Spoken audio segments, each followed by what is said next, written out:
Cette nuit, les drones ukrainiens ont mené une attaque massive et, ce qui est important, efficace contre les occupants. Parmi les cibles attaquées figurèrent des éléments de la logistique pétrolière de la Russie et de la Crimée occupée. Mais la nouvelle la plus retentissante, c'est la vidéo montrant des avions Tu-142 en feu à Taganrog, en Fédération de Russie, ainsi qu'un pétrolier et un complexe de missiles Iskander en flammes. De plus, un autre dépôt pétrolier en Russie est de nouveau en feu. Et dans ce contexte, une nouvelle très importante apparaît. L'Ukraine et le Canada sont convenus de lancer une production conjointe de drones pour l'armée ukrainienne. L'entreprise sera créée sur le territoire canadien et les drones eux-mêmes frapperont les occupants en Russie. En même temps, nous avons aussi des nouvelles diplomatiques complexes liées à nos alliés. Le président polonais Karol Nawrocki a attaqué l'Ukraine et le président Zelensky avec des menaces. À Varsovie, on est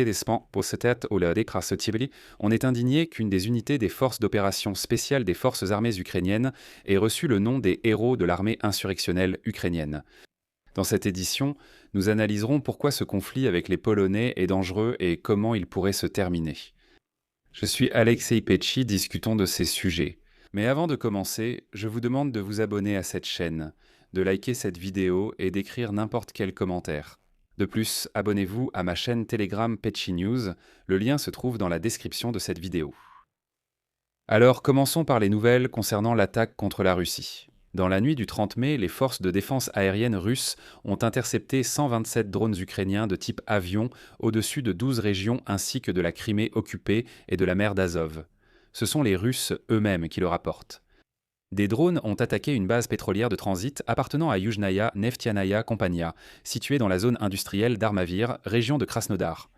Un incendie s'est déclaré sur le site. De plus, quelque chose brûlait également à Primorsko-Akhtarsk, où se trouve un aérodrome militaire. La base pétrolière de Féodossia a également été frappée une nouvelle fois. Pendant la nuit, quelque chose l'a frappée à 2 reprises, ce qui a provoqué 2 foyers d'incendie. Et d'après les images satellites, la colonne de fumée s'est étendue sur près de 10 km en direction de la mer Noire. Les drones des forces armées ukrainiennes ont frappé le port maritime de Taganrog dans la région de Rostov cette nuit. En conséquence, un pétrolier, un réservoir de carburant et un bâtiment administratif ont pris feu. Et c'est ici que tout devient vraiment intéressant. Selon le commandant des forces des systèmes sans pilote des forces armées ukrainiennes, Robert Madiar Brody, les drones ont frappé un pétrolier de la flotte fantôme russe, la base pétrolière Kurgan Naftoprodukt à Taganrog, dans la région de Rostov, ainsi que le terminal pétrolier maritime de Féodossia. Voici la citation de Madiar. La nuit du 30 mai a été explosive. L'oiseau ukrainien épris de liberté des forces des systèmes sans pilote a frappé pendant la nuit 23 cibles et objets militaires en profondeur opérationnelle de l'ennemi. Et ensuite, sur la vidéo, nous pouvons voir ce fameux impact sur le pétrolier de la flotte fantôme de la Fédération de Russie.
De plus, Madiar a montré comment les forces des systèmes sans pilote ont détruit un Iskander et 2 avions Tu-142 sur la base aérienne militaire de Taganrog, dans la région de Rostov de la Fédération de Russie. Et ici, je tiens à préciser que le Tu-142 est un avion de patrouille anti-sous-marine à long rayon d'action basé sur un bombardier stratégique. Ils ont été conçus pour détecter et détruire les sous-marins. Eh bien, l'Iskander est un système de missiles tactiques opérationnels russe, et il effectue le lancement. le lancement des missiles sol-sol, et il a également été attaqué sur sa position de lancement dans les environs de Taganrog.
Il semble qu'il y aura beaucoup plus d'attaques de ce genre avec des drones.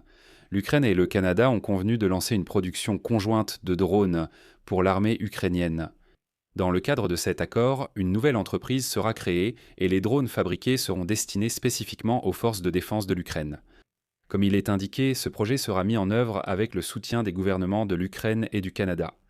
Il accélérera la livraison aux défenseurs ukrainiens d'équipements pour la reconnaissance et la planification des opérations.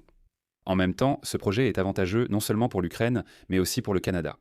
L'essentiel est que la mise en œuvre prévoit l'expansion des capacités de production canadiennes dans le domaine des technologies critiques, ainsi que l'accès à des solutions efficaces pour la guerre moderne.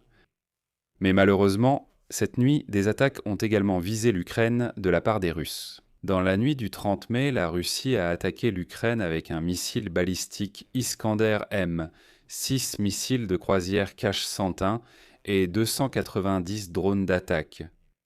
La défense anti-aérienne des forces armées ukrainiennes a abattu ou neutralisé 284 cibles, 5 missiles K-101 et 279 drones ennemis. La région de Soumy a été la plus touchée, les Russes la terrorisant pratiquement en permanence. Et maintenant, passons de la situation sur le front à un scandale diplomatique. Les Polonais se sont jetés sur l'Ukraine et ses dirigeants avec des critiques, allant même jusqu'à appeler à déchirer l'Ukraine. Le président polonais Karol Nawrocki menace personnellement, tout comme le chef du gouvernement polonais, Donald Tusk, pourtant considéré comme un ami. Eh bien, discutons-en calmement. Donc à la veille du 26 mai, à la veille de la journée des forces d'opération spéciales des forces armées ukrainiennes, le président Volodymyr Zelensky a attribué un titre honorifique en l'honneur des héros de l'UPA, l'armée insurrectionnelle ukrainienne. Et ce titre a été attribué au centre distinct des opérations spéciales nord des forces d'opération spéciales des forces armées ukrainiennes. Le but de cette décision, comme indiqué dans le décret présidentiel, est de restaurer les traditions historiques de l'armée nationale. Dès le lendemain, c'est-à-dire le 27 mai, cette nouvelle a été reprise par des hommes politiques polonais, de droite et d'extrême droite, qui ont qualifié la décision de Zelensky d'outrageuse et ont exigé des autorités polonaises des mesures concrètes. Et ces politiciens de droite polonais ont qualifié cela de manifestation d'ingratitude. Les forces de droite accusent l'armée insurrectionnelle ukrainienne de nombreux meurtres de Polonais pendant la Seconde Guerre mondiale. Et en particulier, la droite en Pologne reprend n'importe quel sujet favori de la propagande russe. Il s'agit du massacre de Volhynie et de l'extermination de la population polonaise sur le territoire de la Galicie orientale en 1943. Militen Oktatensi, Fonsi 1944. Mais en même temps, pour de nombreux Ukrainiens, l'UPA, l'armée insurrectionnelle ukrainienne, est un symbole de la lutte du peuple ukrainien pour son indépendance. Et il est important de noter qu'il y a eu récemment en Pologne des sommets spéciaux réunissant des historiens polonais et ukrainiens qui cherchaient à comment parvenir à une compréhension mutuelle sur cette question.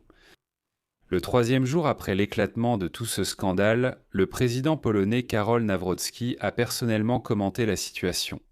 Il a déclaré qu'il évaluait très sévèrement la décision de Volodymyr Zelensky de donner à l'une des unités ukrainiennes le nom des héros de l'UPA. Selon lui, cette décision a donné de l'oxygène à la propagande russe. Je vais maintenant citer Nawrocki. C'est aussi la preuve que ceux qui disent que l'Ukraine doit entrer dans l'Union européenne sans aucune condition se trompent beaucoup. Le président Zelensky a prouvé que, sur le plan des mentalités, l'Ukraine n'est pas prête à faire partie de la famille européenne. L'Ukraine peut élaborer sa propre politique de mémoire, sa propre politique historique. Cependant, la Pologne a également le droit de former sa propre politique de mémoire et sa politique historique. Le 8 juin aura lieu une réunion du chapitre de l'Ordre de l'Aigle blanc. J'ai proposé que l'un des points soit le retrait de l'ordre au président de l'Ukraine, Volodymyr Zelensky. Il est important de noter la subtilité de ce moment, car pendant 2 jours entiers, Nawrocki s'est abstenu de tout commentaire concernant la décision de Zelensky, tout comme ses opposants politiques, le Premier ministre Donald Tusk et le ministre des Affaires étrangères Radosław Sikorski qui sont plus favorables à l'Ukraine. Et voilà, tous les trois laissaient entendre que ce n'était pas le moment de se disputer. Mais il faudra tout de même prendre une décision symbolique pour apaiser la droite polonaise. Et très probablement, la récompense polonaise de Zelensky, cet ordre de l'Aigle blanc, lui sera tout de même retirée. Et l'histoire s'arrêtera là. Au ministère des Affaires étrangères de l'Ukraine, on a calmement rappelé aux Polonais que l'Ukraine faisait des efforts envers eux et qu'il ne fallait pas attiser le conflit. Je vais maintenant citer le porte-parole du ministère des Affaires étrangères de l'Ukraine, Georgi Tiki. C'est regrettable car cela va à l'encontre de la tendance plus large à la résolution des questions problématiques dans les relations ukraino-polonaises que nous avons observées au cours des 18 derniers mois. Le processus de recherche et d'exhumation a été relancé. Pour la première fois depuis des années, le Congrès des historiens a repris ses travaux. La discussion sur le passé doit être de fond et s'appuyer sur des sources fiables. Notre histoire le confirme. Dans les conflits entre Ukrainiens et Polonais, seule Moscou en sort gagnante. En initiant l'attribution d'un titre honorifique à leur unité, nos militaires n'avaient certainement pas pour but d'offenser le peuple polonais ami. Pour eux, la lutte de l'UPA symbolise exclusivement la résistance à la politique impériale de Moscou et n'est en aucun cas dirigée contre les Polonais. Cependant, on ne peut pas nier les pages tragiques de l'histoire, y compris les crimes contre la population civile commis tant par les soldats des formations ukrainiennes que polonaises pendant la Seconde Guerre mondiale. Et j'ajouterai de ma part que, quoi qu'il arrive par la suite, et les Ukrainiens se souviendront toujours de l'incroyable enthousiasme du peuple polonais qui a sincèrement et fidèlement aidé et continue d'aider les Ukrainiens depuis les premiers jours de la guerre à grande échelle déclenchée par la Russie. Je m'arrête ici. Donnez votre avis et vos conclusions en commentaire sous la vidéo. Abonnez-vous, activez la cloche et mettez un like. Si vous souhaitez soutenir le travail de cette chaîne YouTube, vous pouvez le faire en faisant un don via les liens et les coordonnées dans la description de cette vidéo ou via le code QR affiché à l'écran. C'est tout pour aujourd'hui. Prenez soin de vous. Au revoir à tous.